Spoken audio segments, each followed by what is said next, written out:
안녕하세요. 연합인포맥스 선임기자 워싱턴이 선재규입니다. 오늘이 2020년 10월 30일 금요일입니다. 이제 미국 선거가 꼭 나흘 남았네요. 참 아슬아슬합니다. 지금 오늘 새벽에 뉴욕 증시가 좀 올랐습니다. 지금 아시다시피 유럽의 팬데믹 굉장히 심각하고 미국의 경기 부양책 제대로 지금 계속 민기적거리는 상황인데도 어제 그러니까 워낙 증시가 많이 빠져서 그런지 좀 반등을 했습니다. 사실 지금 월가는 뭔가 좀 지푸라기라도 잡고 싶은 아마 그런 심정일 겁니다.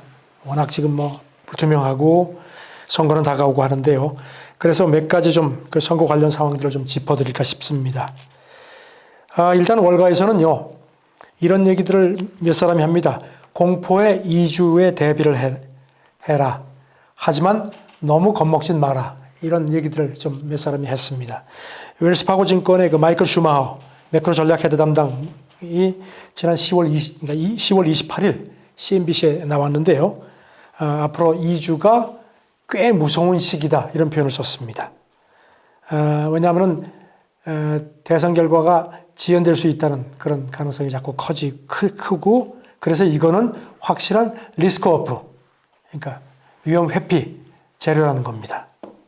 그리고 미국 국채 금리가 좀 떨어지는데 이거 아마 일시적일 거다.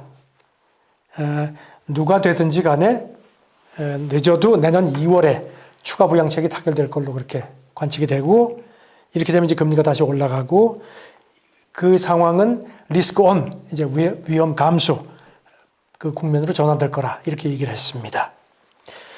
펀드 스트레이트의 그 톰 리 창업자도 10월 26일 그 CNBC하고 회견을 했습니다. 비슷한 얘기를 했습니다. 앞으로 2주가 걱정거리인데 선거 전에 시장이 많이 흔들리는 건 그런 것 때문이라 하면서 하지만 누가 이겨도 선거 후에는 순풍이 불 거라고 자기는 본다. 하지만 한 가지 문제가 있는데 바이든이 이길 경우에 트럼프 행정부가 에이씨 이제 하고 사보타지를 해가지고 경기 부양책이 지연될 경우에 그렇게 되면 진짜 새해 증시가 큰 충격을 받을 수 있다는 겁니다. 헤지펀드 그 튜터 인베스트먼트 창업자인 폴 튜터 존스도 10월 25일 날 CNBC에 나왔는데요. 미국 증시가 추가 부양책 통과로 내년 1분기에는 급등할 건데 하지만 연말까지는 불안 장세가 어쩔 수 없는 거니까 그렇게 염두에 두고 계십시오. 이렇게 조언을 했습니다. 지금 코로나 때문에 독일도 그렇고 프랑스도 그렇고 지금 다시 전국적인 록다운에 들어갔죠. 그래서 지금 월가에서도 이거 미국도 지금 코로나 확산세가 심각하거든요. 그래서 이게 또 봉쇄로 가면 또 경제가 또 출렁거리는 거 아니냐 하는 걱정들이 많습니다. 그런데 월가 관계자들은 록다운이 돼도 그렇게 지난 3월 같은 그런 아주 전반적인 거는 피할 거다. 왜냐하면 경기 회복이 필요하고 또 어떤 그 코로나 피로감도 있기 때문에 그렇게까지는 가지 않을 거다. 그러면서 록다운이 되면 아무래도 증시에 부담이 되는데 이걸 어떤 위기를 저가 매수의 기회로 삼는 게 좋을 거라는 그 권고들이 좀 있습니다. 스톤엑스의 그 요셉 아바시 글로벌 시장 전략가가 10월 28일에 이제 지적을 한 건데요. 유럽이 다시 록다운 쪽으로 가는 것이 전반적인 봉쇄와는 확실히 다르다. 그래서 이게 오히려 불안 요소이긴 하지만 증시 탄력이 어떤 의미에서는 뒷심이 될 수도 있다는 분석을 했습니다. 마켓워치의 그 마크 헐버트 칼럼니스트도 10월 27일자 기고에서 1987년 10월 그때 참 엄청났죠. 그때처럼 증시가 무너지리라는 우려가 커지는 게 자기가 볼 때는 오히려 증시의 호재다. 그러면서 이 사람은 이제 그 근거의 하나로 로버트 실로 교수의 이른바 폭락 신뢰 지수를 지적을 했습니다. 이게 이제 지금 역대 최저로 내려가 있는데 이게 그러니까 떨어질수록 증시 폭락에 대한 우려가 크다는 의미입니다. 그러면서 이제 이 헐버트는 많은 사람들이 어떤 증시 붕괴 가능성을 낮게 볼 때가 어떻게 보면 위험한 거라 얘기를 했습니다. 그러면서 비관론이 커질수록 오히려 이거는 투자 기회일 수도 있고 긍정적이다. 그러면서 그리고 이제 2001년 이후에 이런 자기가 권고하는 역발상식 투자가 유의미한 실적을 냈다. 이렇게 덧붙였습니다. 그러니까 록다운 이런 추세에 너무 움츠러들지 말라는 겁니다. 그 모틀리풀 그 주식 정보 그 관심 있는 분들은 아시죠? 미국의 그 주식 정보를 전문적으로 하는 매체인데 거기서 또 이렇게 그 하나의 그 권고를 내놨는데요. 또 다른 붕괴를 걱정하지 말라는 겁니다. 그러면서 그 근거로 5가지 이유를 제시를 했습니다. 이게 이제 모틀리풀의 10월 25일자 분석입니다. 그러니까 큰 얘기는 단기를 노리는 사람 같으면은 지금 이런 붕괴에 상당히 신경을 써야 되겠지만 진정한 투자자는 그렇지 않을 거다. 그러니까 멀리 보면은 이런 걸 지금의 불안을 끌어안고 투자를 하라는 겁니다. 그러면서 그 첫 번째 이유로 지금 놀라서 팔면 손해다. 적어도 5년 혹 그 이상을 본다면은 지금 손해를 봐도 회복되는 시간이 충분하다는 그런 기억을 그런 그 경험을 되새기라는 겁니다. 둘째는 최악이 지나면은 상당히 그 좋은 타이밍이 많이 왔다는 겁니다. 그러면서 JP 모건도 1999년에서 2018년까지 S&P 지수를 분석을 했는데 그런 거를 뒷받침했다. 이렇게 덧붙였고요. 세 번째는 뭐 늘 드리는 말씀이지만 증시 하강이 추가 매수의 기회다. 특히 어떤 종목에 대해서 자기가 야 이거는 잘 되겠다 싶은데 너무 비싸서 못 산 게 있다면 이때를 이용하라는 겁니다. 그리고 배당주도 이럴 때 추가하는 게 좋다는 얘기고요. 그다음에 이제 네 번째는 이제 경기 회복 문제인데 미국의 경기는 어차피 회복이 될 거다. 그게 뭐 V자형이건 U자형이건 뭐 W자형이건 여러 가지 얘기가 나오지만 결국은 회복된다는 확신을 갖고 투자를 하라는 겁니다. 여기 대해서 그 1959년 이후에 38차례 증시 와해가 있었는데 그게 물론 약간의 그 회복 기간이 차이는 있었지만 모두 회복이 됐다. 다만 이제 2007년 말부터 2009년 6월까지의 그 이른바 대침체 그때가 조금 길었을 뿐이지 대부분 평균 6개월 정도면 다 회복이 됐다고 했습니다. 그리고 이제 마지막으로 증시가 걱정이 되는데 요즘은 그게 예측이 훨씬 더 가능하다는 것도 기억을 해달라고 모틀리풀은 충고를 했습니다. 그러니까 결론은 이렇습니다. 장기 투자에 초점을 맞춘다면 지금의 단기 요동에 겁먹을 필요가 없다는 게 모틀리풀의 그 결론입니다.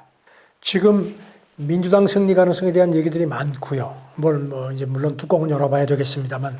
그래서 이제 민주당이 이를테면 이제 블루 웨이브, 그러니까 민주당이 백악관, 상하원을 다 장악하는 건 그 얘기도 나오거든요. 근데 이렇게 민주당이 독식하는 게 장기적으로는 증시에 좋지 않다는 그런 지적도 나왔습니다.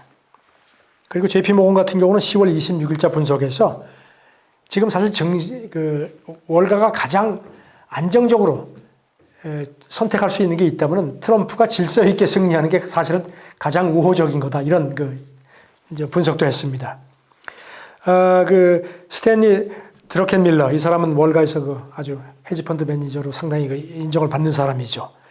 10월 28일 가상 컨퍼런스를 했습니다. 거기서 이 사람 얘기가 민주당이 블루웨이브, 그러니까 독식을 하는 경우에 장기적으로는 증시에 타격이 불가피할 것 같다고 분석을 했습니다. 그러면서 한 3년 내지 5년 뒤에 주식이 어떤 수익을 가져다 줄지를 의심할 정도로 지금 그 차입 투자가 너무 늘었다는 겁니다. 그리고 또 민주당이 이제 집권을 하게 되면은 증세 기조를 가져갈 거고, 물론 이제 시차가 있겠지만, 그리고 그거 관련해서 이제 경기가 회복되고 하면은 인플레가 이제 올 수밖에 없고, 이게 주식 가치를 장기적으로 떨어뜨리는 요소가 된다. 그러니까 단기적으로는 대규모 재정 부양이 그 증시가 그 덕을 보겠지만, 장기적으로는 그게 부담이 될 수 있다는 겁니다. 아까 그 JP 모건의 그 트럼프의 질서 있는 승리가 가장 우호적인 시나리오라고 말씀드렸는데, 그거 관련해서 JP 모건은 그렇게 될 경우에 만약에 에너지하고 금융주 쪽으로 숏 퀴즈가 대거 몰릴 거다. 숏 퀴즈는 아시죠? 그 예상과 달리 주가가 올라서 공매도 세력들이 숏 포지션을 한꺼번에 처리하는 겁니다. 그런 상황도 올 수 있다는 지적을 했습니다. 바이든이 승리하는 경우에는요, 아무래도 자본 이득세 인상을 대비를 해야 된다는 겁니다. 그래서 그렇게 되면은 그동안 이제 기술주가 고공행진해 왔는데 이걸 이익 실현할 수밖에 없을 거다. 왜냐하면 이제 그 세금을 내야 되니까요. 그런 상황이 올 거다. 그리고 이제 JP 모건은 사실은 의회가 공화당하고, 그러니까 상하원이 공화당 민주당으로 갈라지는 게 증시에는 가장 긍정적인 소재라고 지적을 했습니다. 왜냐하면은 그렇게 되면 양당이 대립하면서 규제 조치 같은 게 규제 통과가 늦어질 수 있기 때문이라는 겁니다. 제가 앞서도 개인적으로 모건 스탠리 최신 대선 분석 보고서를 입수를 해가지고 전달해 준 적이 있는데 오늘도 그런 걸 하나 손에 쥐고 나왔습니다. 지금 10월 28일자인데 사실 어제 제가 미국에 있는 분으로부터 받았습니다. 재밌는 분석들이 좀 있습니다. 그야말로 따끈따끈한 분석인데 좀 몇 가지 전해드릴게요. 보고서 제목이 바이든 대 트럼프, 그다음에 섹터 리스트와 기회라는 제목인데요. 몇 가지 사항이 이제 크게 정리된 걸 이제 정리를 해드리면요. 장기적으로 시장 실적이라는 게 선거 결과보다는 비즈니스 사이클에 더 밀접하게 연계되어 있는 걸로 자기들은 분석을 했습니다. 그리고 역사적으로 볼 때 금융, 산업하고 정보기술 섹터가 민주당이 대선에서 승리할 경우에 1년 정도 최고 실적을 냈다. 반면에 공화당이 집권했을 경우에는 에너지, 헬스케어, 머티리얼 쪽이 그랬다. 이렇게 분석을 했고요. 그리고 이제 바이든 집권 시에는 금융하고 지속 가능한 부분, 그리고 재생에너지, 그 다음에 일부 IT 부분, 그리고 인프라 섹터의 기회가 있을 거다. 반면에 트럼프가 재선될 경우는 석유가스, 헬스케어, 산업, 그리고 머티리얼 쪽이 유망하다. 이거는 뭐 짐작하실 겁니다. 그리고 또 지금 시장 가격이 바이든 승리를 상당히 좀 디스카운트하고 있는 것 같다. 왜냐하면 지금 아직도 불안감이 크거든요.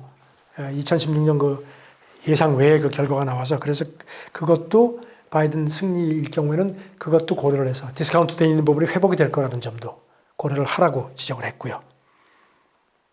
그리고 이제 투자자들이 이렇게 지금 요즘에 선거 관련해서 이제 불안감을 갖고 있는 것이 초기 사이클 섹터 종목 보유를 늘리는 어떤 기회일 수도 있다는 겁니다.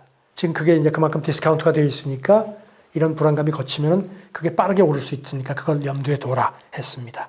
그리고 뭐 아까도 지적해드렸지만 누가 백악관 의회를 들어가도 미국의 그 경기 회복 자기들이 볼 때는 V자형으로 이어질 걸로 본다.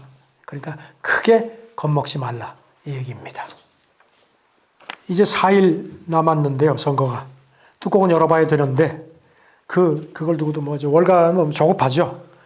지금 월가에서도 트럼프 이길 테니까 두고 봐 하는 얘기가 꽤 묵직한 사람들부터 나왔습니다. 좀 소개를 해드릴게요. 그 갤럽 아시죠? 갤럽의 고문이 이제 마크리디스 그 미국 애리조나 주립대 교수인데요. 이 사람이 그 미국 정치 전문 매체 그 더 힐에 기고를 했습니다. 그저께. 근데 이제 제목이 여론조사 믿지 마. 트럼프 결국 이긴다. 그것도 압승한다 하는 겁니다. 이 사람 얘기는 그 여론조사, 자기가 이제 여론조사 기관에 있어서 이제 관여해서 그런지 여론조사의 질문이라든가 표본 출수 같은 게 문제다. 그래서 샤이 트럼프들이 더군다나 요즘에 이제 아시다시피 막 그냥 지지자들이 막 충돌하고 막 사회가 좀 험하니까 이 사람들이 더욱 움츠러든다는 겁니다. 그래서 지금 여론조사는 더 믿을 수가 없다. 이런 지적을 했습니다. 그리고 이제 월가의 그 제프리 건들락 아시죠? 이 사람 신체 권한 아직도 영향력이 대단하죠. 이번 주에 그 슈왑 그 임팩트 컨퍼런스라는 게 열렸는데 거기서 또 트럼프 자기가 볼 땐 트럼프가 될 것 같다는 얘기를 했습니다. 내가 2016년에 트럼프가 이긴다고 했을 때 사람들이 전부 아니 저 사람 무슨 소리야 이랬는데 되지 않았느냐. 이번은 4년 전만큼 내가 확신은 없다. 근데 내가 보긴 된다. 그러면서 사람들이 저 사람 공화당 편 아니야 했는데 나는 민주당도 싫고 공화당도 싫다. 정파적으로 보지 마라. 이렇게 얘기를 했는데요. 조금 4년 전보다는 조금 움츠러든 모습입니다. 반면에요. 또 분명히 바이든이 이긴다는 얘기도 나왔습니다. 앨런 릭트먼이라고 아메리칸 대학 역사과 석좌 교수인데 이 사람이 그 러시아 그 지진 전문가하고 1981년에 지진 그 예측을 선거에 이렇게 반영하는 모델을 만들었어요. 자기 모델을. 그래가지고 이제 지난 120년간의 미국 대선을 쭉 추적을 해가지고 이제 그걸 모델로 이제 적용을 했는데 이 사람이 1984년 이후에 9차례 대선에서 트럼프까지 8번을 쪽지게로 맞췄습니다. 근데 이 사람 얘기는 지금 자기가 볼 때 13가지 변수가 있는데 이 변수에서 6개 이상 분리하면은 현직이 재선이 안 됐다는 겁니다. 그런데 지금 트럼프는 7개 조건에서 미흡하다는 거예요. 그래서 자기가 볼 때는 트럼프가 떨어진다. 그러면서 이제 그 미국 사람의 60%가 트럼프한테 호감이나 신뢰를 느끼지 않는 부분도 있고, 그 다음에 이제 지난번에 하원 탄핵 문제, 그 다음에 이제 코로나 대처한 것들도 그렇고, 그리고, 그 다음에 이제 중간선거에서 아시다시피 하원을 이제 민주당이 내줬죠. 이런 여러 가지 변수를 자기가 종합을 했는데, 트럼프 떨어진다. 이렇게 예상을 했습니다. 그러면서 지금 트럼프가 막판에 막 그냥 뭐 동분서주하면서 열심히 캠페인을 하는데, 미안하지만 캠페인이 그 결과를 뒤집지는 못할 거다. 어떤 정책 치적인데 그건 아닐 거다. 이렇게 얘기를 했습니다. 지금 뭐 여론조사 그래도 못 믿겠다는 얘기도 아직도 많은데요. 로이터 통신이 이제 오늘 새벽에 보도를 한 게 있습니다. 10월 28일 새벽에 했는데 자기들이 보니까 4년 전 여론조사하고 이번 여론조사는 근본적으로 다른 세 가지가 있다는 겁니다. 그래서 이번 여론조사는 신뢰도가 높다 하면서 첫째는 그때는 부동층을 좀 이렇게 경시했는데 그래서 이제 기억하시다시피 막판에 부동층이 트럼프에 쏠렸거든요. 지금은 사전투표가 워낙 많아졌고 부동층이 엄청나게 줄어들었다는 점. 둘째는 4년 전에 그 이변을 일으켰던 어떤 그러니까 대졸자 이하 백인층, 특히 남성. 이번에 대해서 여론조사 기관들이 이렇게 별 비중을 안 뒀는데 이번엔 그때 깜짝 놀라가지고 이번엔 그 비중이 굉장히 커졌다. 세 번째는 전국 지지율에서 기억하시다시피 트럼프가 졌는데 이겼거든요. 그래서 이번에는 여론조사 기관들이 전국 지지율도 그렇지만 주별, 특히 경합주 같은 경우에 여론조사를 굉장히 신경 써서 했다. 이 세 가지를 볼 때 이번 여론조사 결과는 그렇게 뭐 의심하고 그러지 않아도 될 것 같다. 그렇게 로이터는 결론을 내렸습니다. 하지만 뚜껑은 열어봐야 됩니다. 이제 나흘 남았습니다. 감사합니다.